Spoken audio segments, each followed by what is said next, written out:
Terra plana. É, a Terra é plana? Lúcifer é considerado como guardião, anjo guardião. Ele é serafim, querubim, por causa das suas características, com 6 asas. E além disso, também a própria teoria de Big Bang foi um dos jesuítas que criou essa mesma teoria. Foi um dos jesuítas. Coronavírus matou muita gente e agora nós estamos a conseguir contemplar que aquilo foi uma criação dos homens. Eles criaram aquilo com a intenção de diminuir a população. As guerras também é um meio que eles também utilizam para diminuir a população. Oi, pessoal, tudo bem? Seja muito bem-vindo a mais um vídeo aqui no canal. Olá, é um prazer ter vocês conosco mais uma vez, para a glória de Deus. Bom, quem está aqui acompanhando a gente já há algum tempo sabe que nós estamos fazendo uma série de estudos da Bíblia com nosso irmão e querido amigo, né, Gabriel Estevão. E nós terminamos os estudos dos assuntos que trouxemos e agora estamos num período de responder as dúvidas que vocês deixaram pertinentes a cada estudo. Exatamente. Foram feitas várias perguntas, muitas mesmo, e parece que cada dia chega um pouquinho mais aí, mas o Gabriel bondosamente se dispôs aí a respondê-las, e hoje será a segunda parte. A primeira parte já fizemos aqui no canal, corre lá para ver elas, tá? E agora vai ser a segunda parte das perguntas e respostas. Algumas perguntas, elas são similares, então a gente unificou para ficar mais fácil, tá? Trouxe para o Gabriel vai responder pela experiência dele e a palavra de Deus principalmente. Então pega a sua Exato. Bíblia aí, para acompanhar também as respostas. Exato. E vale lembrar que se você está chegando neste canal ou nesse vídeo agora, essas perguntas foram feitas já com base de um estudo que foi apresentado antes. Então, às vezes, pode ser que você não entenda a colocação exata do que ele está respondendo, porque você não assistiu o vídeo sobre o estudo. Então, eu quero deixar aqui, vai estar descrito aqui na descrição do vídeo, podemos colocar até no comentário fixado os links dos estudos da playlist, porque lá tem 17 vídeos de estudos e mais um vídeo de perguntas e respostas, e esse é o segundo de perguntas e respostas. Isso. Então, antes de você vir trazer algo que você entende diferente, veja se isso já não foi esclarecido dentro do estudo ou no primeiro vídeo de perguntas e respostas, tá bom? Isso. O link na descrição vai estar o link do vídeo e do formulário. Esse formulário é onde tem as perguntas e as respostas com base na Bíblia. A ideia é que você responda do estudo 1 até o último estudo. E, novamente, quem responder até o final vai ganhar aqui um certificado de conclusão e também um brinde presente do canal aqui. Exato. Já tem gente perguntando se já é presente? Ainda não, porque a gente está dando ainda mais um tempinho aí para as pessoas que estão chegando agora irem assistindo. E tem gente que já falou: olha, eu estou assistindo e respondendo. Então, a gente está Exatamente. esperando ainda um tempinho, mas vamos sim fazer e nós vamos comunicar individualmente pelo contato que vocês deixam no último estudo, quando a gente vai enviar ou quando a gente postou, tá bom? Exatamente. Então, Antes de a gente chamar o Gabriel aqui para vocês, vamos falar com o nosso Criador. Oremos. Maravilhoso Deus, grandioso Pai, gratos somos, Pai, pela oportunidade que estamos tendo, Pai, de estudar a Tua palavra em uma forma que não é no local específico, mas no mundo inteiro, Pai. Tem pessoas assistindo esse conteúdo, sendo alcançadas por Ti, abrindo o conhecimento da Sua palavra, Pai. Isso é mais importante. Não importa a nossa placa, mas é importante que somos irmãos aqui unidos com um único propósito. Que o Senhor possa abençoar cada família que está tendo contato com esse assunto, abençoar o irmão Gabriel, seu ministério, nosso ministério aqui também, Senhor. Mais uma vez, lhe pedimos, em nome de Jesus Cristo, lhe agradecemos. Amém. amém.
Então, Gabriel, vamos começar a responder aqui a mais algumas das dúvidas que foram feitas pelo pessoal que está acompanhando os estudos bíblicos, né? E uma das Certo. perguntas que foi bastante feita foi a respeito da criação em relação ao quesito terra plana. É, a Terra é plana? A ciência ou a Bíblia confirma essa pergunta? Porque as pessoas acham que dessa forma seria muito fácil entender aquele texto bíblico que fala que todo olho verá. O que que você tem a dizer sobre isso? Se você teve alguma experiência do outro lado a respeito disso, ou através da Bíblia depois, o que que você pode nos dizer sobre este assunto? Ah, essa aqui talvez não é a primeira pergunta. Lembro-me, o trimestre que nós estudamos na nossa igreja adventista foi o trimestre de 2020, que fala acerca da criação de Deus. Lá especifica que isso não deve ser o nosso conflito, se a Terra é plana ou não, se a ciência afirma, a Bíblia confirma ou não. Se a Terra é plana ou não. Até ele fala do que o Galileu, a ciência do Galileu, ou o pensamento do Galileu, ele estava certo e a igreja na época cortou e matou ele. Mataram ele. Apesar disso, de que ele estava certo. Ok? Essa é uma questão. E a questão do Apocalipse, capítulo 1, verso 7, que todo olho o verá, não tem nada a ver com a questão da Terra ser plana ou não. Isso não tem nada a ver. Ali está se referindo mesmo do momento específico, que ele é eterno, ele está em todo espaço, porque ele é onipresente. Está se referindo à onipresença de Deus, de que em qualquer lugar da Terra, quando ele voltar, todo olho verá. Se estiver na América, vai ver ele vindo nas nuvens. Se estiver na África, vai a onipresença de Deus, de que todo olho verá. Literalmente, não está se referindo de forma profética, não, é literal.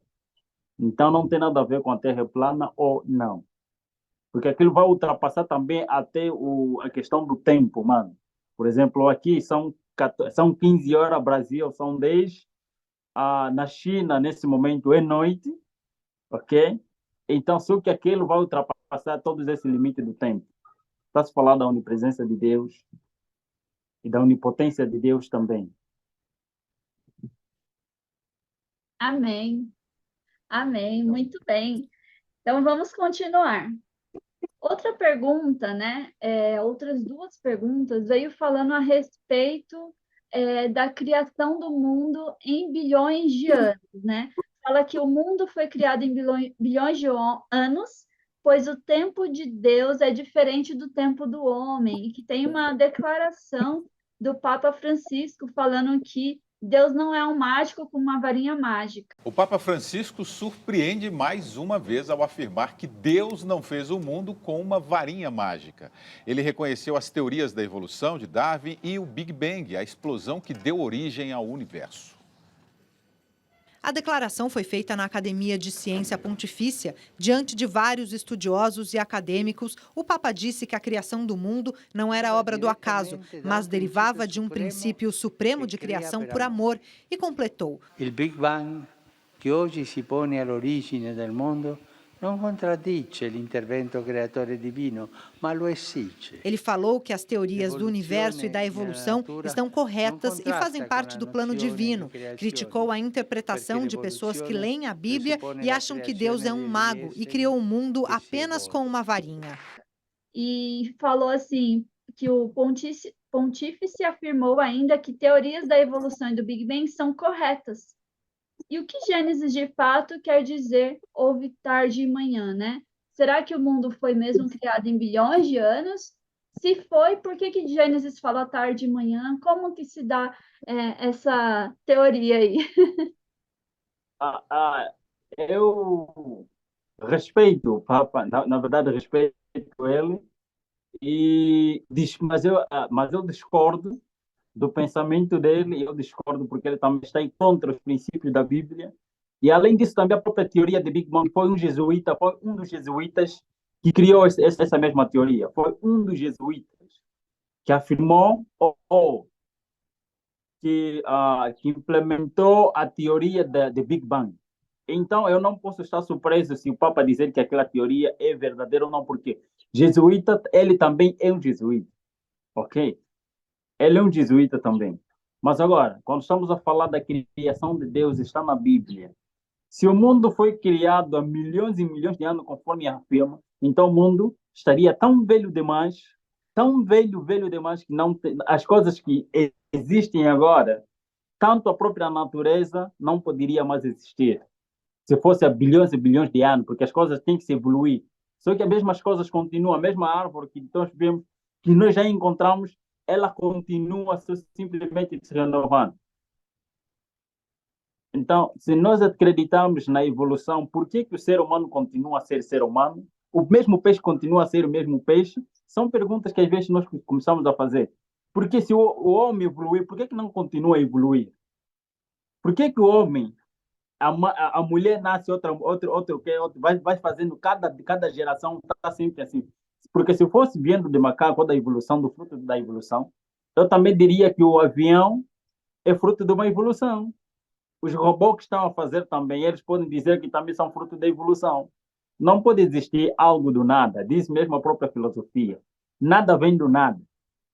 Nada vem do nada. Isso é teoria filosófica. Se nada vem do nada, como é que do nada aparece alguma coisa? Até os próprios físicos também há contradição. A ciência não é exata. Os próprios cientistas também se contradizem. Uns afirmam de forma negativa e outros afirmam de forma positiva. Então, entre a ciência, eu não acredito na ciência, não acredito na ciência como um pensamento absoluto, mas como um pensamento relativo. Mas eu acredito na teoria da Bíblia como palavra eterna. Você observa que, de geração a geração, são milhares de anos que já se foram, mas a mesma palavra continua a fazer o mesmo efeito que fez há 3.000 anos atrás, há 2.000 anos, há 1.000 anos, a mesma Bíblia, a mesma palavra continua a fazer os mesmos efeitos que fez no passado, continua. E vai continuar a fazer se o mundo existir daqui a 1.000 anos. Da mesma forma, a mesma Bíblia. Então, acredito que a palavra de Deus, que a Bíblia Sagrada, é eterna. A Bíblia Sagrada é eterna, eu acredito nela.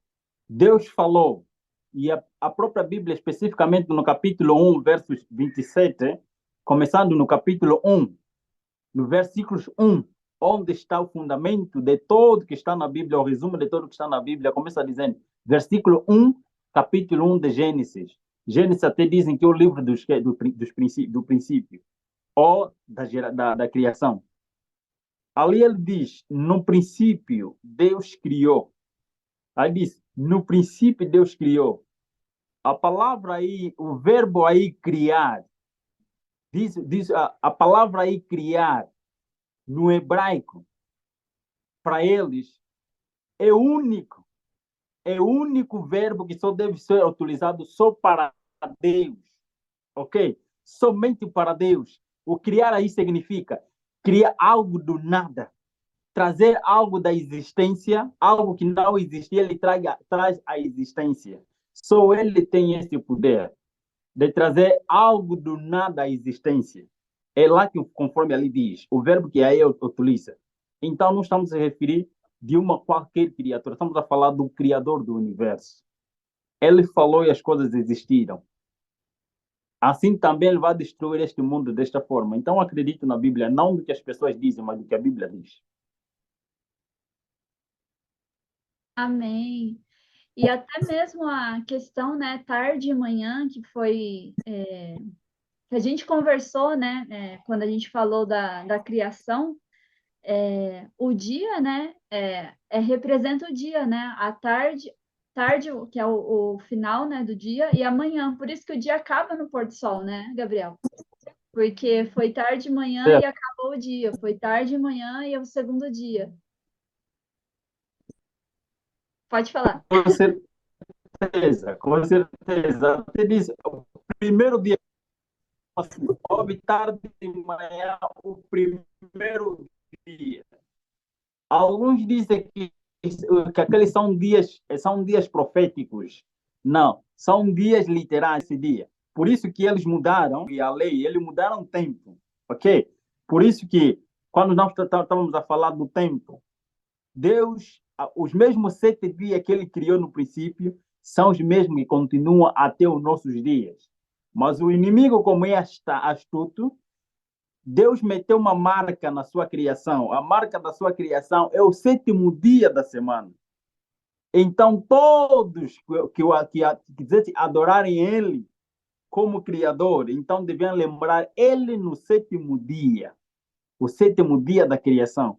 Observa que toda a Bíblia, Deus manda relembrar o seu povo a um dia que Ele mesmo criou, para que nós reconhecêssemos que Ele é o Criador de todas as coisas que existem. Era um 7º dia em que o povo tinha que estar reunido e contemplar a maravilhosa criação de Deus. É nesse sentido, então, dia, manhã e tarde, um dia. Manhã e tarde, um dia. Quem colocou as horas e os minutos que agora, hoje, nós estamos a seguir, de acordo com o calendário grego-romano, foram os romanos, foi mesmo o Império Romano em colaboração com o próprio Papa, ok? Da época. Então, não posso surpreender quando o Papa dizendo que a teoria do Big Bang existe e é aceita. Eu não posso estar surpreso, porque quem criou essa teoria também é um jesuíta. É nesse sentido. Muito bom. E até acho que é interessante a gente comentar que se, por exemplo, a teoria, né, de que o mundo foi criado em bilhões de anos, cai por terra, então, a guarda do sábado. Por que que Deus separaria um dia para guardar, sendo que, como que eu contaria esse dia, né? Com certeza. Né? Então, acho que é um ponto importante para quem está assistindo pensar, né? Por que que Deus separou o 7º dia e se ele separou, não faz sentido a Terra ser criada em bilhões de anos, né? Também. Vamos lá, então, para mais perguntas.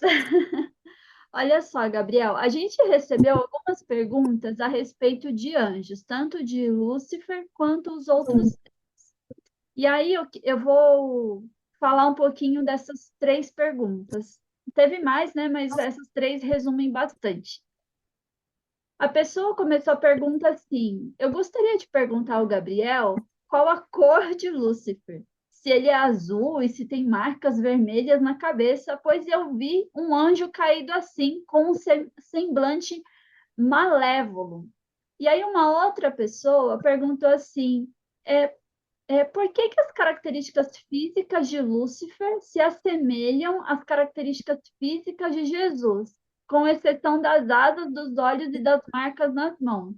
São 2 perguntas extremamente opostas, né? Uma dizendo, Lúcifer tem tal cor, tem na cabeça, enfim, é vermelho, azul, e Lúcifer tem características semelhantes a Jesus fisicamente. E aí, eu gostaria de colocar um adendo para você falar um pouco dos anjos, porque é citado na Bíblia, né? Foi uma outra pergunta, que que os serafins tinham 6 asas e os querubins 4. E por que Lúcifer, sendo querubim, tinha 6 asas e os anjos quantas asas têm? É uma pergunta aqui no mundo sobre os anjos. Então, se você puder nos auxiliar com essa resposta. Ok, eu vou começar com aquele que diz Jesus é semelhante a Lúcifer. Jesus não é semelhante a Lúcifer. Nem tão pouco, e nunca foi, desde o princípio. É só para dizer que Jesus sempre foi um arcanjo. Para aqueles que não acreditam, existe um grupo de teólogos que não acreditam e outro grupo que acredita. Respeito àqueles que não acreditam, ok? Os teólogos que não acreditam que Jesus é o arcanjo, mas estou a referir Jesus antes da encarnação. Jesus, antes da sua encarnação, é considerado como Miguel, o arcanjo. Arcanjo que significa quem é semelhante a Deus. E Jesus encarnou-se, ele atualmente é Deus em forma humana. Ele não tem asas. Jesus não tem asas. Jesus está em forma de ser humano. E ele vai se tornar ser humano, Deus em forma humana para sempre, da eternidade até a eternidade. Ele vai estar fixo, preso no corpo humano para sempre, por amor à sua criação. Então, Satanás não, Satanás é um anjo, ok? Da mesma forma que foi criado, ele continua desta mesma forma. Ele não sofreu nenhuma alteração física, ele sofreu alteração interna do caráter. O caráter que sofreu alteração, o pensamento que sofreu alteração, mas o seu físico continua. Lúcifer é considerado como guardião, anjo guardião. Ele é serafim, querubim, ok? Serafim, querubim, por causa das suas características. Com 6 asas, esses são os serafins, mas ele é um querubim, por quê? Porque o cargo dele era guardar a lei que hoje ele luta contra esta lei que ele uma vez defendeu. Ok? Guardou. Nós falamos disso até quando falamos da lei. Falamos das características de Lúcifer, qual era a função de Lúcifer. Até Lúcifer também não se encontra na Bíblia. Lúcifer é um termo que foi criado. O nome dele mesmo, a Bíblia não chama de Lúcifer, Satanás, ok? Satanás, ou estrela da manhã, conforme está lá no Isaías. Ok? Até também o próprio Isaías não especifica diretamente para ele, ok? Fala-se de duas coisas, lá fala-se de duas profecias, tanto a Ezequiel como o Isaías. Então estamos a falar de um anjo. E eles são especialistas, os próprios anjos caídos são especialistas em transfigurar-se, ok? Em transfigurar em qualquer tipo de criação, qualquer tipo de imagem, ou qualquer tipo de coisa que eles pretendem, que seja animado. Eles têm esse poder de fazer. Ele pode se transfigurar também uma árvore em pé. Eles têm essa capacidade. Você vai ver conforme os nossos olhos são limitados. Você vai ver que é uma árvore, mas na verdade não é uma árvore. Ok? Então eles têm esse poder de se transfigurar. Senão, literalmente, eles são anjos. Como os anjos de Deus. Eles não sofreram alteração física. Só alteração mental. Alteração estamos a referir das características dele interiores. A mente, pensamento, tudo isso que foi alterado. Senão a estrutura física continua. Eles são anjos. Ele não tem cor. A cor deles, nós não temos como especificar o tipo de cor que eles têm. Se você vê um anjo de Deus, se observarmos um anjo Gabriel e o próprio e Satanás, se tiverem os dois em pé, você não vai dar. Se eles não tiverem nenhuma função, você vai ver as características deles, ok? Todos eles semelhantes, só que foi-lhe dado mais privilégio, mais formosura, ok? Conforme mesmo a Bíblia detalha, que nós chamamos de Lúcifer, mas não é Lúcifer, Satanás, ok? Satanás, o anjo caído, o príncipe dos anjos caídos, é isso que estamos a referir. Senão, ele é um anjo normal. Mas ele tem o poder e a capacidade de se transformar em qualquer tipo de coisa que ele pretende ser, que ele pretende aparecer. Para enganar, de acordo, se você acredita que ele tem chifre, ele vai aparecer de forma que ele tem uma imagem de alguém que tem chifre. Desta forma, assim mesmo. Essas são as características que ele. Até Paulo fala mesmo disso. Que se nós não podemos ter dúvida de que Satanás tem poder de se transfigurar, ok? É anjo de luz. É isso que ele diz. Então, Satanás é astuto quanto a essa questão. Senão ele é anjo, ok? Ele não é parecido com Jesus. Também não. Jesus não é anjo. Jesus é Deus em forma humana agora e Lúcifer é um anjo. Perfeito. Muito obrigada, Gabriel. Vamos seguir, então. Temos muitas perguntas. Uma pergunta que veio foi a respeito de uma teoria que é muito falada por aí, e não sabemos, né, se é verdadeira ou não. Então, pediram para perguntar para você. Existe mesmo um plano para a redução da população ou isso é apenas teoria da conspiração? Você teve essa informação quando esteve do outro lado? Bem, essa informação quanto à questão da redução da população, já falamos uma vez acerca de um tema deste, nós falamos e especificamos em áreas que eles dão mesmo como sinal.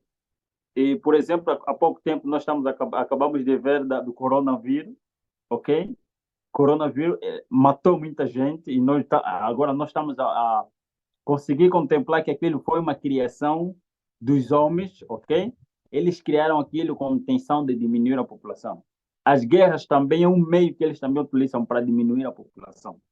O plano da diminuição da população é um plano diabólico já há muito tempo. Você até pode não acreditar. Se você não acreditar, tem melhor para eles.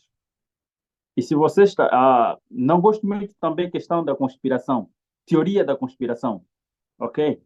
Teoria da conspiração. Não estamos a falar de teoria da conspiração. Estamos a falar de fatos, ok? Existem laboratórios, factos que com meus próprios olhos eu vi, ok? Eu vi com meus próprios olhos. Até eu descrevi os lugares, só não está específico os locais, mas escrevi lá mesmo no livro que eu presenciei. Os laboratórios em que eles lá criam laboratório para criar enfermidade, para criar doença, para criar várias coisas com a intenção de diminuir a população. Então, quanto à questão de diminuir a população, isso é um plano diabólico. Mas por que eles querem diminuir a população? Com a intenção de quê? Primeiro passo. Quando uma pessoa morre sem Cristo, isso está lá na Bíblia, em Levítico capítulo 16. A cerimônia que acontecia no capítulo 16 de Levítico, que eles chamavam o dia de Pentecostes, não o dia de Pentecostes, o dia do juízo final para aquela época. Dia de Yom Kippur. É considerado dia de Yom Kippur, em que uma vez por ano o sumo sacerdote entrava no lugar santíssimo do santuário do povo de Israel na terra.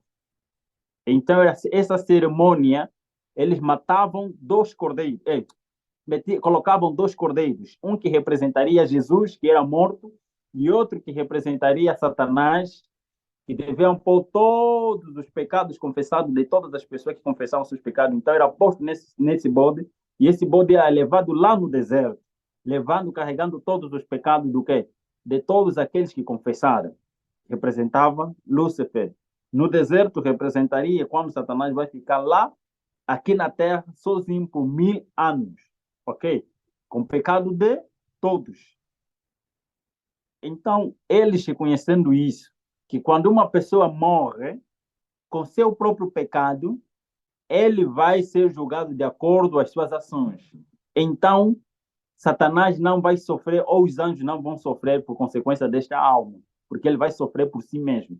Mas todos aqueles que confessaram o seu pecado, então Satanás e os seus anjos vão sofrer, vão levar o pecado, vão sofrer pelo pecado daquela pessoa que confessou. E eles não querem sofrer. Quando mais pessoas morrem sem Cristo, menos sofrimento para eles. Ok? É nesse sentido, eles conhecem essa teoria. E conhecendo essa teoria, eles desejam diminuir a população, ok? Diminuindo a população quando uma pessoa... E também criar sofrimento na população, porque quando a pessoa morra, xingando ou indo contra Deus, ele morre com seus próprios pecados. Essa é a intenção deles. Essa é a primeira intenção dos anjos. Ok? Agora, para os homens que são satanistas, com a intenção de querer controlar o mundo. Quando menos pessoas, mais poderes ele tem de controlar as pessoas. É nesse sentido. Quando mais pessoas, menos poder tem de dominar. É como se fosse mesmo um país. Quando o país é pequeno, o governo tem a capacidade de dominar o quê? De dominar o território e as pessoas que nele habitam. Quando o território for maior, você pode ver a diferença entre o Brasil, que é um estado, que é um país longo, mesmo grande, com muita população, e a realidade. Você vive mesmo essa realidade. Com um país vosso vizinho, pode ser o Uruguai, ou um país assim vizinho, você vê que há diferença, ok? Até a organização há muita diferença. É mais fácil organizar um país pequeno do que um país grande.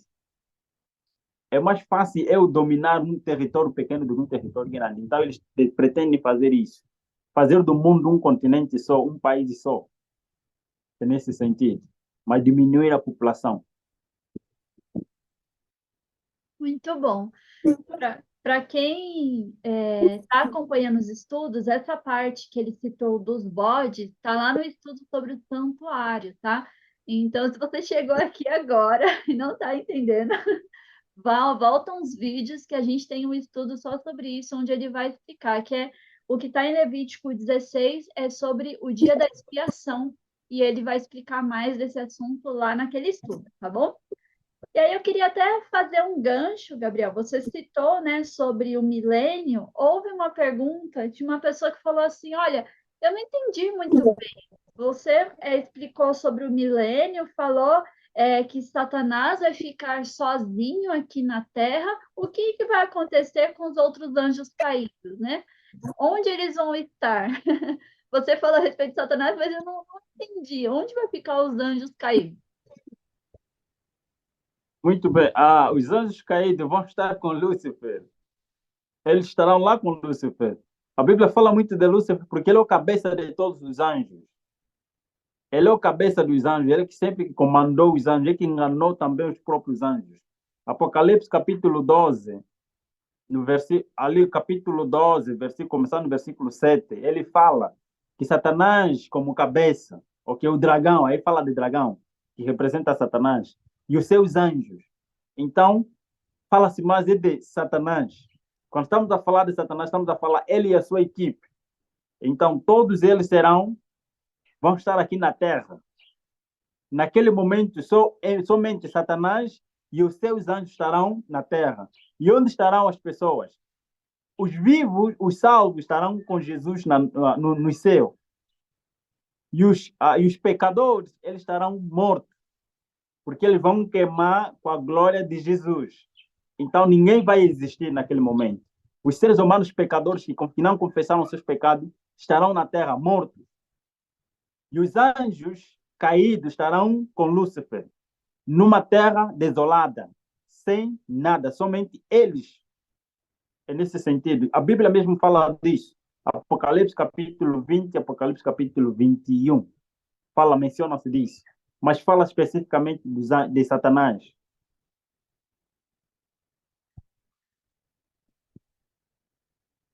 Perfeito. Muito obrigada, Gabriel. Agora, E no estudo do milênio, sim. sim, no estudo do milênio. Então, vocês complementem essa resposta lá com o estudo que a gente fala sobre o milênio, né? Os 1000 dias. Outra pergunta, agora, linkada também a esse assunto, Gabriel. Muita gente perguntou sobre isso, porque não entenderam, provavelmente também porque já aprenderam muito diferente sobre esse assunto, é sobre a morte, sobre o inferno. Então, muitas pessoas fizeram perguntas a respeito disso, e eu vou citar aqui algumas para você entender todo o contexto, né? Em resumo, é sobre o inferno, porque usam muito a parábola do rico e do Lázaro, quando fala que Lázaro foi junto ao seio de Abraão, né? E o rico para a morte, para ficar lá queimando, enfim. Também sobre a palavra de tormento eterno, que está lá em Apocalipse, né? Que diz que jamais, entendem-se, né? Que jamais o inferno irá se extinguir, né? Porque ele vai queimar ali para ficar queimando para sempre, né? Então, teve muitas perguntas a respeito disso, né? A gente teve um estudo aqui chamado O Inferno é Real, né? Que é sobre morte, enfim. E muitas pessoas ficaram com dúvidas a respeito, mas o inferno então não é eterno, né? Então, como que você pode esclarecer mais essas dúvidas a respeito do inferno? Porque muita gente perguntou. Muito bem. A palavra inferno não existe na Bíblia, ok? E que nós falamos até mesmo lá, especifiquei mesmo, falamos de forma histórica, ok? Existem dois grupos de teólogos, sempre estamos a falar que sempre existe, sempre existiu, sempre existirá, dois grupos sempre de teólogos, dois tipos sempre de crentes, assim desta forma. Eu respeito meus irmãos que foram ensinados desde a sua meninice quanto à questão do inferno, de que quando uma pessoa morre, ainda vai existir no outro mundo, ou vai para a terra, ok? Ou vai para um lugar, ou vai para o purgatório. Disto eu respeito. Mas de acordo com a história, quando nós lemos a Bíblia, encontramos a história, por exemplo, de a parábola do Lázaro e o rico, ok? No seio de Abraão, Jesus utiliza essa parábola, mas nós vamos lá buscar o contexto. Por que Jesus utilizou esta parábola? Por que Jesus falou daquela forma? E qual é a audiência? Qual é o povo que estava presente nesse quê? O que as pessoas pensavam quando eles ouviram aquela parábola, quando eles ouviram aquela ilustração? O que eles ouviram? O que eles entenderam? O que significou para eles? E por que Jesus utilizou essas palavras? É o seguinte, é só para dizermos que quando Jesus utilizou aquela parábola, existia, já naquela época, Jesus já encontrou essa teoria do seio de Abraão. Existia sempre dois grupos. Entre os judeus, tem os saduceus e os fariseus. Dentre eles existia os saduceus, não acreditavam na ressurreição, ok? Eles não acreditavam na ressurreição. Enquanto os outros acreditavam na ressurreição, ok? Então já havia conflito entre eles. Jesus, tendo conhecimento de que também já existia essa teoria de que quando uma pessoa morrer, se ele morresse com boas obras, ele vai para o seio de Abraão. Ele vai ao encontro do quem? Do seu pai Abraão. Agora, se ele não fosse boa pessoa, ele iria para o inferno, ok? Isso é, por que essas coisas existiram? Primeira coisa, a Bíblia menciona inferno, ok? Para falar de algo, uma história longa. Do vale, estamos a falar dos filhos de Enó, ok? Vale do filho de Enó. Era um local em que nós chamamos aqui como se fosse um local de colocar o lixo. O local onde se coloca o lixo naquela época. Havia sempre fogo que consumia todo o lixo. Então aquele fogo não se apagava. O fogo não se apagava porque as pessoas tinham sempre que deitar o lixo. Todos os dias tinha sempre lixo. E como tinha sempre lixo, o fogo continuava a consumir aquele lixo que era deitado todos os dias. Então, sempre que as pessoas utilizavam, falavam, ouviam aquele que dizia, olha, o inferno também, ou o fogo de Deus também será desta forma. Ok? As pessoas pensavam desta forma, então o fogo também de Deus será como aquele. Mas na realidade, não. Uma ilustração não quer dizer a mesma coisa, ok? Porque se o inferno fosse um fogo eterno, primeira coisa, Deus seria injusto. E as pessoas lá no céu, na nova terra, não viveriam felizes.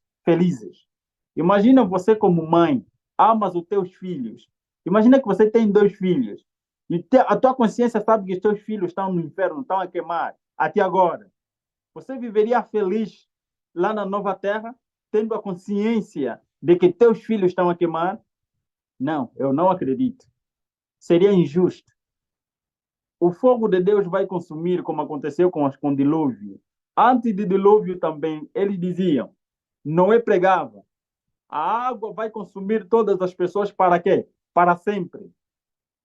A água que vai cair como dilúvio vai destruir as pessoas para sempre. E a água destruiu as pessoas mesmo para sempre.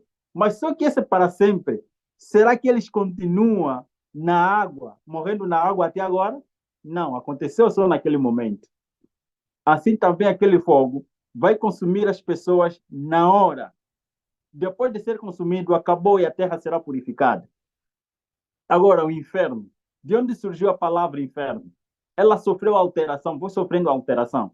Para o povo grego que viveu naquela época que Jesus contou essa experiência, o povo grego acreditava no duelo das crenças dos seus filósofos, ok? Na encarnação. Eles acreditavam na encarnação. Acreditavam que quando uma pessoa morre, se fosse boa, ele iria para os deuses, ok? Viver com os deuses. E se a pessoa fosse má, ele iria para a terra ser queimado. Iria a um lugar onde seria queimado para sempre. Estaria lá no sofrimento. Seria um sofrimento eterno. Ok? Eles acreditavam dessa forma. Já os judeus acreditavam simplesmente que quando uma pessoa morre, morreu. Também existiam dois grupos. Os que acreditavam que quando uma pessoa morre, mas vai ressuscitar na última hora, quando Deus voltar, ok? Quando Deus fazer um juízo a todo mundo, e outros também que acreditavam que quando uma pessoa morre, acabou. E eram também entre eles. Mas estamos a falar aqui é a alteração do nome da palavra inferno. Sofreu mais outra alteração na época da Idade Média, conforme nós falamos no estudo. Na Idade Média, houve o surgimento da Igreja Católica, Igreja Romana Católica, apostólica que se tornou romana. Também eles trouxeram o inferno ou purgatório. O inferno agora tomou um outro significado. Para eles meteram outro significado de purgatório também. Senão isso não está na Bíblia. Agora, Jesus falou da parábola de Lázaro e o rico. Por quê? Naquela época, Lázaro, o povo judeu e o povo também que eram do outro lado, que estavam também presentes acompanhando a pregação de Jesus, acreditavam, existia uma teoria que dizia que quando uma pessoa morre, conforme já disse, vai para o céu de Abraão, se for boa. E se a pessoa for mais ou menos, ele iria e depois pediria em oração de que eu quero voltar na terra para falar com as pessoas vivas, de que essa vida não é boa. Então essas pessoas tinham a oportunidade de vir à terra e falar com eles. Era nesse sentido. Eles tinham essa teoria de que se você era uma pessoa mais ou menos, te dá a oportunidade de você regressar e falar com as pessoas, dizendo que aquele mundo não é bom. É melhor você mudar. Só que Jesus, utilizando o mesmo pensamento, ele agora pega esse conhecimento, pega essa teoria e muda no final. Ele só mudou o final. O final é como? De que a pessoa intercedeu que quero no seio, disse quero no seio do que dá, quero voltar de novo na família. O que aconteceu? Jesus não terminou daquela forma, ele cortou, dizendo não. Quando ele disse, olha, eu quero voltar para falar nos meus irmãos, disseram não. Jesus terminou dizendo não.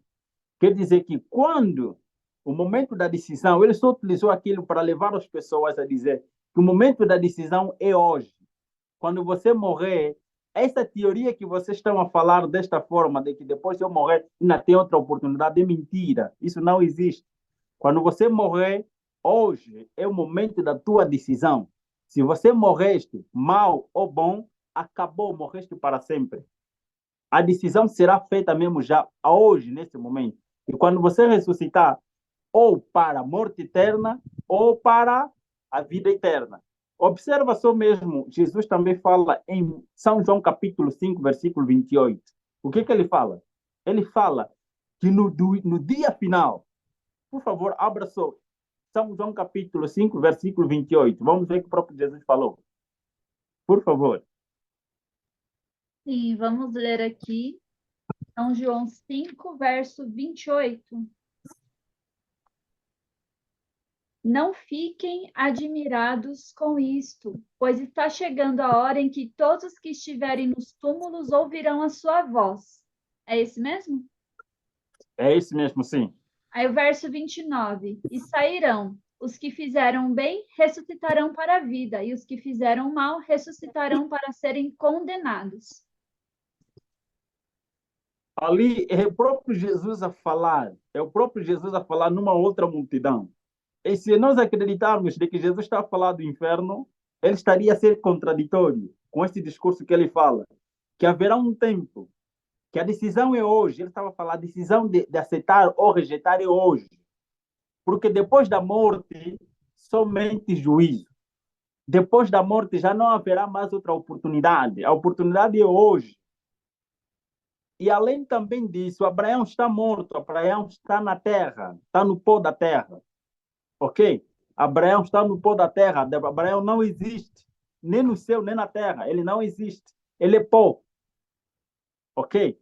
Então, Jesus só utilizou aquela parábola para anunciar ao povo de que o momento da decisão é hoje. Quando você morrer, já não há mais oportunidade para você. Nem para ninguém, nem para qual, nem se você era filho de Deus ou não. Não, para todos. A decisão é hoje e agora. Aquela teoria de que não, tem um inferno, tem um purgatório e depois disso vamos voltar. Não, não, não existe isso. Isso que Jesus estava aí a falar. Ele não se contradiz, não. Até também fala em São João capítulo 11, versos 25, também fala a Maria. Maria também acreditava que na ressurreição do último dia, Jesus disse, não, eu sou a vida agora, nesse momento. Não é o futuro, é agora. É nesse sentido. Então, vamos só ter cautela quanto à questão da Bíblia. O momento da decisão é hoje. Se você morrer hoje, acabou para sempre. Somente o dia da ressurreição. Ou para a morte, ou para a vida. Só isso. Isso que Jesus estava falando na parábola de Lázaro e o rico. Perfeito. Muito obrigada, Gabriel. Queria aproveitar Amém. e perguntar mais duas coisas a respeito deste assunto, para você abordar um pouquinho mais. A primeira é, tá, se o inferno não existe, né, como a palavra inferno não existe, né, existe o castigo eterno, mas a gente vai abordar isso. Se ele não existe, então para onde vão os ímpios, né? Ou então os ímpios e os bons vão todos para o mesmo lugar? Vou pedir para o Gabriel falar mais um pouquinho sobre isso, mas a pergunta provavelmente a pessoa não entendeu bem o que foi colocado no estudo. E aí a segunda Sim. pergunta a respeito desse assunto, então, como que explica o texto de Apocalipse 20, verso 10, que fala assim: o diabo que as enganava foi lançado no lago de fogo que arde com enxofre, onde já haviam sido lançados a besta e o falso profeta, e eles serão atormentados dia e noite para todo sempre. Eu queria que você falasse um pouquinho, então, para onde vão, então, os ímpios e o que significa Apocalipse 20, 10. Ok. Para sempre. Esse é um advérbio, ok? É um advérbio de tempo que eles utilizam. Eu posso mudar esse advérbio para sempre, como dizer, morrer, ok? Morrer e nunca mais existir. Eu posso trocar com isto. Esse advérbio de tempo para sempre, eu posso mudar com, ao traduzir, eu posso, se for atualmente, os tradutores atualmente, ou se os que escrevessem, escreveriam para nós hoje, seria mesmo assim, morrer para nunca mais existir. Ok? Morrer para nunca mais existir. Quando uma pessoa morre atualmente, nós sabemos que já não vai existir enquanto nós existirmos. Mas haverá um dia em que eles vão fazer o quê? Vão haver a existência. Porque Deus vai o chamar. O que criou, ele vai chamar a vida, aqueles que já uma vez existiram. Mas a morte que está a se referir ali é que eles vão morrer de uma vez só, com fogo. E este fogo, quando está a se falar fogo em enxofre, está a se falar sem misericórdia. Até aquele fogo que caiu, que destruiu Sodoma e Gomorra, ainda caiu com misericórdia aquele fogo. A Bíblia também diz que eles queimaram com fogo eterno. Será que o povo, os sodomitas, os que viviam em Sodoma e Gomorra, continuam a ser queimados até agora? Não, eu não acredito. Assim também aquele fogo será para sempre. E a Bíblia diz assim, eles foram queimados para sempre. Os sodomitas, os sodomitas e os que viviam em Gomorra foram queimados com fogo eterno para sempre. Assim também, nos últimos dias, na última hora, aqueles também vão morrer com fogo eterno para sempre, como aconteceu com Gomorra e Sodoma. Será que isso acontece da mesma forma? Vai acontecer da mesma forma. O queimar ali, o advérbio para sempre, é que às vezes traz confusão na nossa mente. Para sempre. Não quer dizer que a pessoa vai continuar a queimar durante a vida toda a eternidade. Não, não existe isso.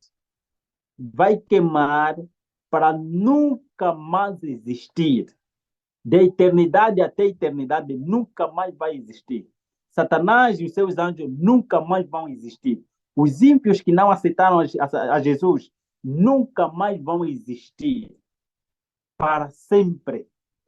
Nunca mais vão existir para sempre, porque estarão o quê? Queimados para sempre.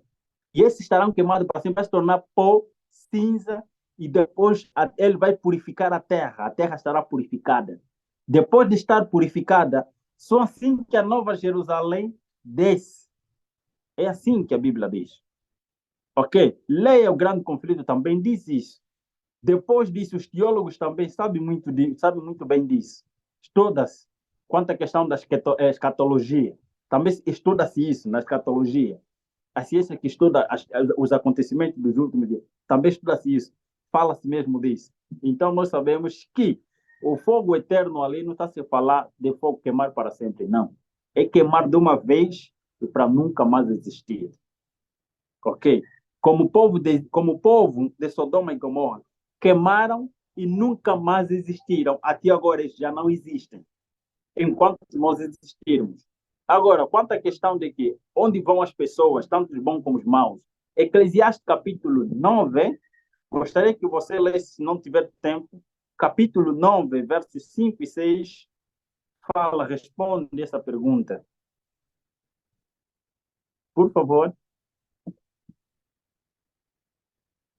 Vou ler aqui Eclesiastes 9, versos 5 e 6. Pois os vivos sabem que morrerão, mas os mortos nada sabem. Para eles não haverá mais recompensa e já não se tem lembrança deles. Para eles o amor, o ódio e a inveja há muito desapareceram. Nunca mais terão parte em nada do que acontece debaixo do sol. Sim. É bem claro que a Bíblia fala, disse que tanto os bons como os maus, eles vão morrer e vão para um mundo de esquecimento, ok? Todos vão para o mesmo lugar. Todos eles são pó. Até o Eclesiastes, Salomão esclarece ainda mais no capítulo 3. Capítulo 3, verso 18 a 20, ele esclarece. Ele diz o seguinte: oh, assim como o cão, ele diz, assim como é enterrado o cão quando morre, assim também enterrado o ser humano quando morre. Todos eles são pó e se tornam pó, porque todos eles vieram do pó e do pó voltam, ok? Eclesiastes capítulo 3, verso 18 a 20, ele esclarece, está mais claro aí. Ele aí pergunta: quem disse que a alma dos santos vão para o céu quando morrem? E quem disse também que as pessoas más, quando morrem, vão para o inferno? Eu disse, todos eles, quando morrem, vão para a terra, transformam-se em pó. Leia, aconselho que leia Eclesiastes capítulo 3, verso 18 a 20. Gostaria que a irmã lesse só mesmo assim, para que não seja mesmo só nós.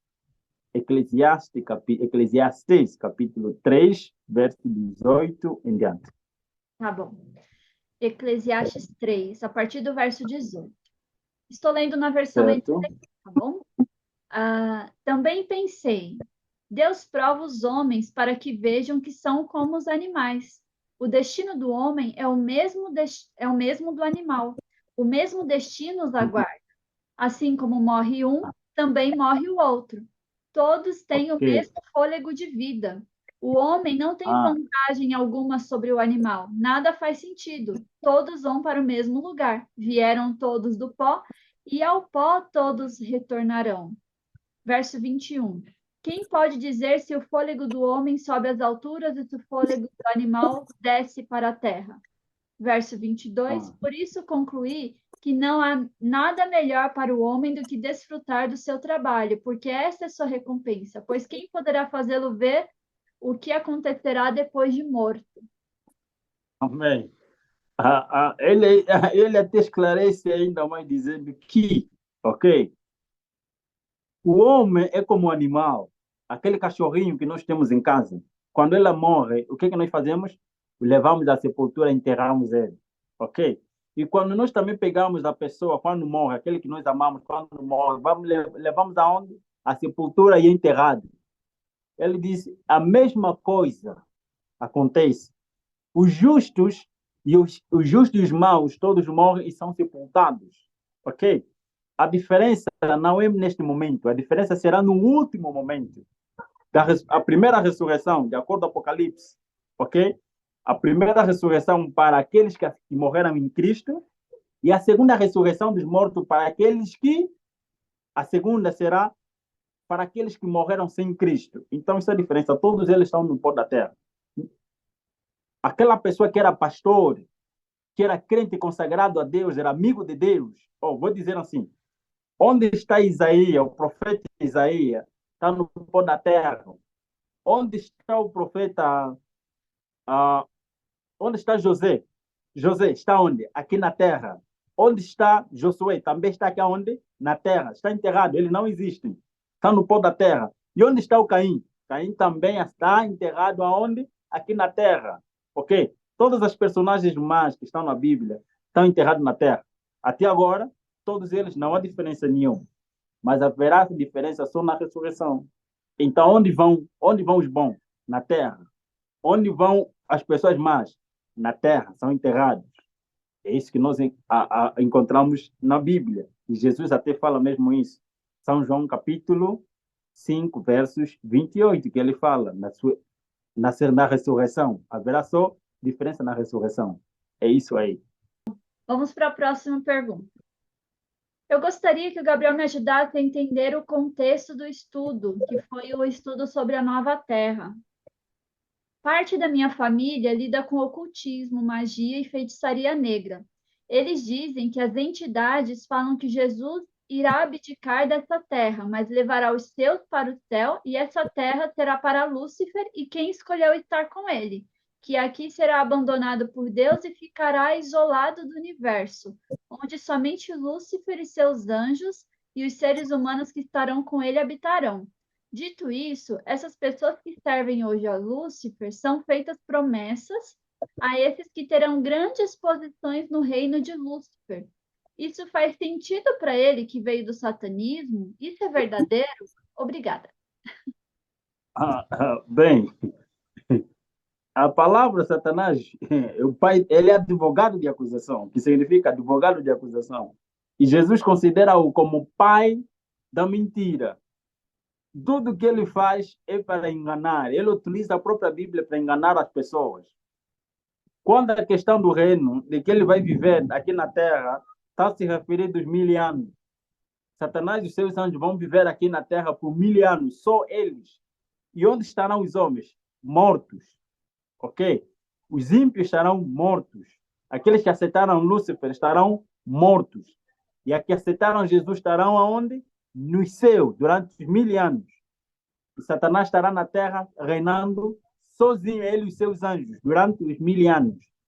Agora, se existe outro reino, não, aquilo não é verdade. Porque depois disso, Satanás e os seus anjos e as pessoas que aceitaram Satanás estarão destruídos. Serão queimados. E queimados para sempre, para nunca mais existirem. Se você quer fazer parte do grupo de Lúcifer, não deixe ele te enganar de que quando Jesus voltar, ou Deus voltar, vai criar um reino para eles, um reino para... Não, isso não é verdade. Eles estão a usar uma verdade para... Estão a falar uma verdade para trazer, misturando com a mentira. Jesus não virá nesta terra assim. Ele não pisará nesta terra assim, ele não pisará. Mas ele vai vir buscar os seus. Ok? E quando criar a nova terra, depois dos 1000 anos, Jesus vai purificar essa terra. Quando? Como? Queimando Lúcifer, os seus anjos e todas as pessoas em todas as gerações que não aceitaram a Deus como seu Salvador. Estarão queimados. Depois de Deus queimar e purificar a terra, não existir mais nada, então Deus vai vai pôr a nova Jerusalém, que o pessoal que aceitaram Jesus vão viver para sempre. Agora, Satanás vão morrer. Satanás vai morrer. Os seus anjos também vão morrer. Aqueles que aceitaram eles também vão morrer e serão queimados para não viverem mais. Isso não é verdade, é mentira. Eles estão a enganar as pessoas com essa teoria. Também ouvi essa teoria, também recebi essa informação de que eles vão criar também outro reino ok, em que nós vamos governar, eles vão escolher os que vão governar de acordo com a ordem deles. Isso não é verdade. Eles vão morrer.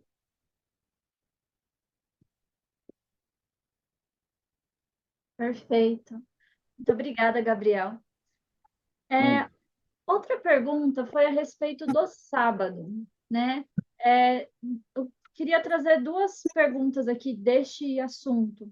Uma pessoa falou assim: olha, para mim é difícil guardar o sábado, porque eu tenho que cuidar da minha mãe e preparar para ela comida, fazer um monte de coisa durante o dia de sábado. E aí eu queria que você falasse um pouquinho disso. E a outra pergunta do sábado era o seguinte: olha, quando a gente fez os estudos, quais são os pilares, né, a base da Igreja de Deus, né, do povo de Deus? E um dos pilares era o sábado. A pessoa falou assim: olha, todos os pilares que foi citado aqui, a minha igreja já pratica, exceto o pilar do sábado. E como é que eu devo proceder? Porque aqui no meu país, sábado é um dia de trabalho normal. O que que eu faço? Como que eu, eu devo agir? E que eu devo fazer? Então, essa é a pergunta. Muito bem. A Apocalipse gosta sempre de terminar desta forma. Quem tem ouvido, ouça o que o Espírito diz à igreja. Quem tem ouvido, ouça o que o Espírito diz à igreja. Ok? Então, estamos a dizer o seguinte. Agora, quando a minha irmã disse, não guardo o sábado por causa do meu... quanto à questão do sábado, o sábado foi criado por causa do homem. Ok? E não o homem por causa do sábado. Em outras palavras, estamos a dizer, Jesus curou no dia do sábado. Jesus alimentou as pessoas no dia do sábado. Jesus trabalhou para o benefício não de si mesmo, mas do seu Pai que o enviou para a salvação das pessoas. Ok? Observa que ele fala, quando ele repreende os judeus que diziam para ele, você está a curar no dia do sábado. Ok? Ele fazia milagre no dia do sábado, curava as pessoas no dia do sábado. E ele também alimentava as pessoas no dia do sábado. Então, o sábado não é um peso. O sábado é um alívio para nós. O sábado, eles faziam do sábado como um peso. Mas o sábado é um alívio para nós. Ok? É um alívio espiritual, é um alívio físico, é um alívio mental. Como? O trabalho de você ajudar a sua mãe. Se eu pegar o meu carro e eu e a minha família ir para a igreja, a caminho da igreja, e eu encontrar uma pessoa faminta, uma pessoa caída, doente, eu não vou para a igreja naquele dia, eu vou pegar essa pessoa que está doente e levá-la ao hospital. Ok? Vou levar essa pessoa ao hospital.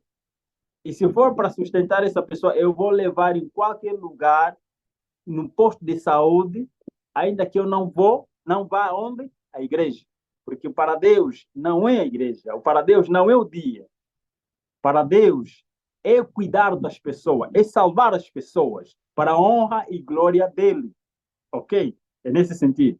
Então, ajudar a minha mãe no dia do sábado, trabalhar para ajudar a minha mãe, porque a minha mãe está doente, isso não é para o meu próprio benefício, não é meu trabalho. Isso é para a honra e glória de Deus. Amarás o teu próximo como a ti mesmo. Ok? Amarás o teu próximo como a ti mesmo. Jesus até fala, aquilo que você quer que os homens vos façam, façai vós a eles. Porque essa é a lei e os profetas. Mateus 7, versos 12. Imagina que eu tivesse doente. Eu gostaria que alguém cuidasse de mim. Então, eu tenho que cuidar desta pessoa, ok? Tenho que cuidar desta pessoa, é nesse sentido. Então, quanto à questão do trabalho, você não fica toda hora ocupado. Tem um momento que você vai estar livre, vai pegar na sua Bíblia, orar. É assim, desta forma. Não estamos a falar que sábado é um peso, não. Sábado é um alívio, ok? O sábado não deve ser guardado como não fazendo nada. Não é isso que nós estamos a falar. A Bíblia não diz isso. A Bíblia diz que nós devemos fazer, Isaías capítulo 58, versos 13 e 14, aí especifica o que nós devemos fazer, o que não devemos também fazer no dia do sábado. É não fazer a minha própria vontade. É não trabalhar para o meu próprio benefício, ok? Mas trabalhar para o benefício de honra e glória de quem? De Deus. Cuidar da tua mãe. É um dos mandamentos que está na Bíblia, que diz, honra teu pai e a tua mãe. Estás a cumprindo o que está escrito na Bíblia também. Ok? Honra teu pai e a tua mãe. Isso é um dos mandamentos com promessa, o quinto mandamento da Bíblia, de Êxodo. Então você está a cumprir o que Deus disse. Isso não é pecado. É nesse sentido. Certo. E quanto à outra pergunta sobre eu tenho que trabalhar no dia de sábado, trabalho formal, não seria uma ajuda a uma pessoa. Como que a pessoa deve proceder? Como que ela deve proceder a partir do momento que ela entendeu que o sábado é um dia separado e santificado? Para mim, eu digo, procure uma igreja do 27º dia próximo e comece a frequentar. Mas vai para lá para adorar a Deus, não para ver as pessoas, ok? Vai lá para adorar a Deus. Você vai lá com o espírito de adorar a Deus. Chegando lá porque estás a cumprir o que Deus disse. Vai lá e diga isso. Deus, eu vim para te adorar. É nesse sentido, procure uma igreja do 27º dia mais próximo. E pode dizer, ó, recebi estudo da irmã, no canal do irmão, com o irmão Gabriel, assim desta forma, então diz, olha, eu quero ser batizado, eu quero falar com o pastor da igreja, eu quero falar com o dirigente dessa igreja. Eu quero saber quais são as regras. Siga ou entre, nós temos sempre, nós temos até a igreja do 27º dia no Brasil, tem formas até de entrar na internet, Facebook e seguir, para encontrar uma igreja próxima ao local em que você vive. Ótimo. Se alguém quiser, aqui no Brasil, eu vou deixar o link. Fora do Brasil, teria que ser pelo endereço mesmo, buscar, porque não tem um localizador como a gente tem aqui. A última pergunta de hoje, Gabriel, seria sobre, fala assim, o universalismo, né, coloca que todos seremos salvos porque Deus é amor. Então, se todos seremos salvos porque Deus é amor, eu não preciso me preocupar com as minhas mudanças de hábito, ou preciso? Não, não é necessário. Então, por que Jesus morreu? Se todo mundo será salvo, então Jesus não deve morrer em vão também. Por que ele morreu? Gostaria só que a irmã lesse São João capítulo 3, verso 16 a 20. É um texto que eu gosto muito disso. Eu gosto muito. Vamos ouvir o que o próprio Jesus fala. É Jesus que fala ali, ele vai falar para nós. Ok. São João 3, a partir do verso 16. Porque Deus tanto amou o mundo que deu seu Filho unigênito para que todo o que nele crer não pereça, mas tenha vida eterna. Pois Deus enviou o seu Filho ao mundo, não para condenar o mundo, mas para que este fosse salvo por meio dele. Quem nele crê não é condenado, mas quem não crê já está condenado, por não crer no nome do Filho unigênito de Deus. Este é o julgamento. A luz veio ao mundo, mas os homens amaram as trevas e não a luz, porque as suas obras eram más. Quem pratica o mal odeia a luz e não se aproxima da luz, temendo que as suas obras sejam manifestas. Mas quem pratica a verdade vem para a luz, para que veja claramente que suas obras são realizadas por intermédio de Deus. Amém. Eu acredito no que Jesus falou. Jesus falou e João resistiu. João estava lá, era uma testemunha ocular. Então ele acompanhou e ele gravou essas palavras, ele resistiu essas palavras, porque ele mesmo disse: o que vimos e ouvimos, isso vos anunciamos. Ele escreveu exatamente aquilo que Jesus disse. Ele disse ali, o texto mais famoso é que Deus amou o mundo de tal maneira que deu seu Filho unigênito, para que todo aquele que nele crê não pereça, mas tenha vida eterna. Todo mundo se apega nesse versículo. Só que Jesus continua. No versículo 17 diz que ele não veio para condenar o mundo, mas ele veio para salvar o mundo. E o versículo 18 diz que a condenação está nessa, em rejeitar a luz. A condenação está onde? Em rejeitar a verdade que vem da onde? De Jesus. Então nós estamos a ouvir já que não é nós a falar, é o próprio Jesus a falar que haverá sim condenação. A condenação, ele disse, está em rejeitar a verdade vindo dele e não praticá-la, então automaticamente estamos a nos condenar. Mas a salvação está em aceitar. Essa é a diferença. O texto foi bem claro em dizer, e não somente este, mas também outros vão falando, o próprio Jesus especificou. Ok?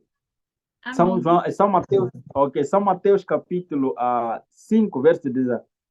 Capítulo 5, o Sermão da Montanha, ele especifica. Ele vai falando. As pessoas que não herdarão o reino do céu, que vão entrar no reino do céu. Então, nós não podemos nos apegar nesta história de que a salvação é pela graça e não precisamos fazer mais nada. Isso não é verdade. A salvação é pela graça por meio da fé em Cristo Jesus.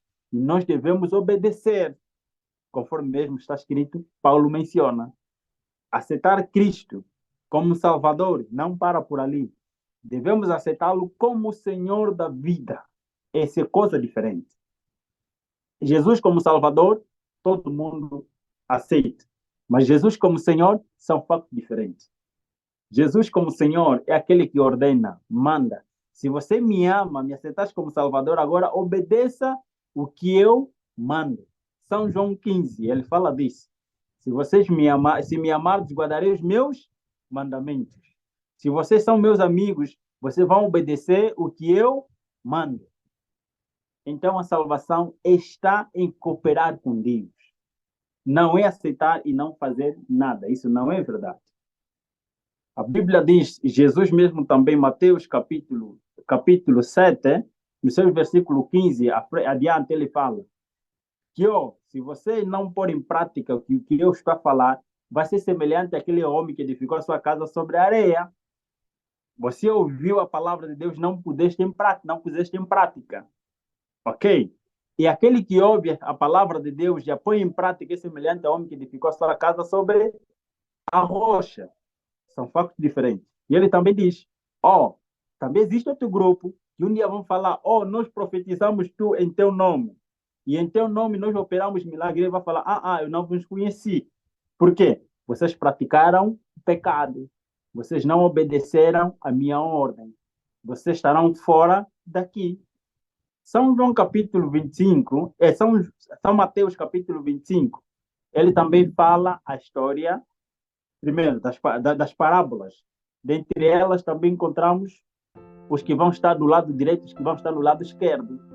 Estamos a entender? Os bodes e os cordeiros, as ovelhas. De que lado você vai estar? A decisão é hoje. Não existe esse de dizer salvo e salvo para sempre. Isso não é verdade. Você vai ser da parte dos cordeiros, das ovelhas ou dos cabritos. Vai estar ao lado direito de Deus ou esquerdo. A decisão é hoje, não é naquele dia. Aquilo é uma parábola. A decisão é hoje e agora. Se ouvir da sua voz, não endureça o seu coração. Abra o seu coração a Deus. Diga, Senhor Jesus, eu te aceito como meu Salvador. Pessoal, não Salvador do mundo. Salvador pessoal e como Senhor da minha vida pessoal. É nesse sentido. Amém. Deus te abençoe. Continue nos abençoando também. Amém, amém. Você faz uma oração para a gente encerrar, Gabriel? Vamos fazer. Que Deus continue nos abençoar. Vamos falar com o Papai do Céu. Senhor Jeová, nosso Deus, nosso Pai, muito obrigado pelo cuidado que o Senhor tem tido conosco. Louvado e exaltado seja teu nome, porque, Senhor, desde sempre usaste pessoas para anunciar a tua verdade, Pai. E porque esse trimestre nós estamos a estudar a mensagem dos 3 anjos, um livro chamado Lição da Escola Sabatina. Nós estamos a aprender a mensagem dos 3 anjos. E Deus vai utilizar, estás utilizando pessoas para anunciar essas verdades, apesar que sejam duras demais, mas são mensagem para a salvação de todos aqueles que acreditarem. A mensagem de juiz, a mensagem da salvação, a mensagem da salvação para quem o aceitar a Jesus como Salvador, pessoal e Senhor da vida. E condenação para aqueles que não aceitaram. Senhor, habite em nossos corações e derrame o Espírito Santo a fim de que possa convencer-nos do pecado, da justiça e do juízo. Em nome de Jesus. Amém. Amém, amém. Deus seja louvado. Então é isso, pessoal. Hoje vocês tiveram muitas dúvidas respondidas e olha, foi muito legal ver como o Gabriel abordou essas respostas. Eu espero, assim, de coração que tenha ficado muito claro. E assim como ele disse, vai na sua Bíblia e busque ali os textos, busque os contextos. Muitas perguntas às vezes são feitas, mas aquele texto diz isso. Mas o que aquele texto representa dentro do contexto e como aquele texto concorda com outros textos que podem falar diferente dentro da Bíblia. Isso está muito ligado no assunto do capítulo 1 do nosso estudo, né? O tema 1 de estudo, que é o tema da Bíblia, como estudar a Bíblia, né? Então, hoje a gente teve aí esse batalhão de respostas, foram muitas perguntas e como o William colocou no começo, né? Nós tivemos muitas perguntas similares e a gente tentou ali agrupar para ter a maior parte de respostas possíveis. E caso a sua não foi respondida, fique tranquilo. O Gabriel vai responder todas as perguntas também para a glória de Deus. E caso você também tenha algum entendimento diferente, alguma observação, coloque aqui nos comentários, que iremos também dar atenção aí e conversar. Isso mesmo. Que Deus abençoe a sua vida e nos vemos então no próximo vídeo aqui no canal, tá bom? Até mais e tchau, Até mais, tchau. pessoal. Tchau, tchau.